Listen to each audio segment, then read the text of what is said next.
በስመ አብ ወወልድ ወመንፈስ ቅዱስ አሃዱ አምላክ አሜን። ዕለት ኢስራ ህዳር በዛ ዕለት እዚያ ቅዱስ አቦ አንያኖስ ናይ እስክንድርያ ሊቀ ጳጳሳት ዓረፈ።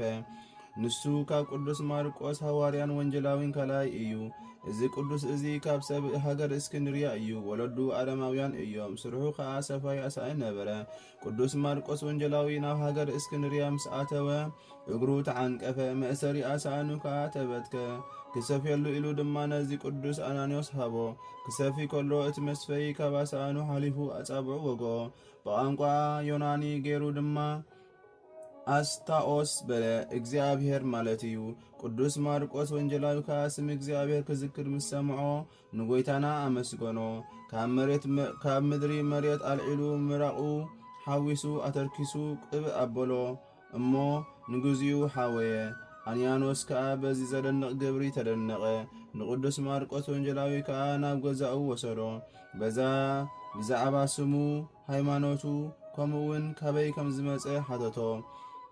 ቅዱስ ማርቆስ ከዓ ካብ መጽሓፍቲ ብሉይን ሐዲስን ብዛዕባ አምልኾት ጎይታና ኢየሱስ ክርስቶስ፣ ብዛዕባ ሰለስትነቱ፣ ብዛዕባ ኪነ ጥበቡ፣ ስጋ ምልባሱ፣ ሕማማቱ፣ ሞቱ፣ ትንሣኤኡ፣ ናብ ሰማያት ምዕራጉ፣ ብዛዕባ ምግባር ተአምራቱን መንክራቱን እተን ብስሙ ዝግበራ ኩለን ተግባራትን ክነግሮ ጀመረ። ሽዑ ንአንያኖስ ልቡ በረኸ። ምስጋና ንዑ ይኹን ብጎይታና ኢየሱስ ክርስቶስ ከዓ አመነ። ብስም አብን ወልድን መንፈስ ቅዱስን ምስ ኩሎም ቤተሰቡ ተጠምቀ። ጸጋ መንፈስ ቅዱስ አብአቶም ወረደ። ትምህርቲ ቅዱስ ማርቆስ ከዓ ኩሉ ጊዜ ይሰምዑን ይከታተሉን ነበሩ። አንያኖስ ከዓ ናይ ቤተ ክርስቲያን ኩሉ ሕጋን ስርዓታን ተማህረ። ሐዋርያ ቅዱስ ማርቆስ ወንጀል ክሰብኽ ናብ 5 ዓድታት ግብፂ ክኸይድ ምስ ደለየ ኢዱ ኣብ ርእሲ ቅዱስ አንያኖስ አንቢሩ ኣብ እስክንድርያ ሊቀ ጳጳሳት ሾሞ። ካብኡ ቅዱስ አንያኖስ ኣብ ሃገር እስክንድርያ አጸሚዩ ክሰብኽ ጀመረ። ናብ ፍልጠት እግዚአብሔር አእትዩ ድማ ንብዙሓት ሰባት አጠመቆም። ንገዝኡ ከዓ ቤተ ክርስቲያን ገይሩ ቀደሳ። ንሳ ኣብ መእተዊ ሃገር እስክንድርያ ብወገን ምዕራብ እትርከብ እታ ፍልጥቲ ቤተ ክርስቲያን ቅዱስ ጊዮርጊስ ሰማይ ትበሃል እያ።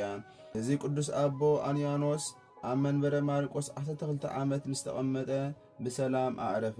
ጸሎቱን በረኸቱን ምሳና ይኹን ዘለዓለመ ዓለም አሜን። ሰላም ለአንያኖስ በሃብለ ሃይማኖት ዘተስህበ በእስክንድርያ ይሰየም ድህረ ማርቆስ ተከበ። አበ ሄረ ከዊኖ ወአኮ አሳበ እምአፈ ተኩላ መሳጢ ሰወ መርኤቶ አቀበ። እሴተ ጻማሁ ንጹህ በሰማይ ረከበ። ሰላም ለአንያኖስ ብገመድ ሃይማኖት ተሰሓበ። ኣብ እስክንድርያ ክሽየም ድሕሪ ማርቆስ ተከበ።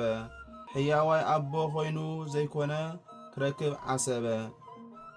ካብ መንጠልቲ ተኳሉ መጓሴኡ ምስ ዓቀበ ዋጋ ድኻሙ ንጹህ ኣብ ሰማይ ረኸበ።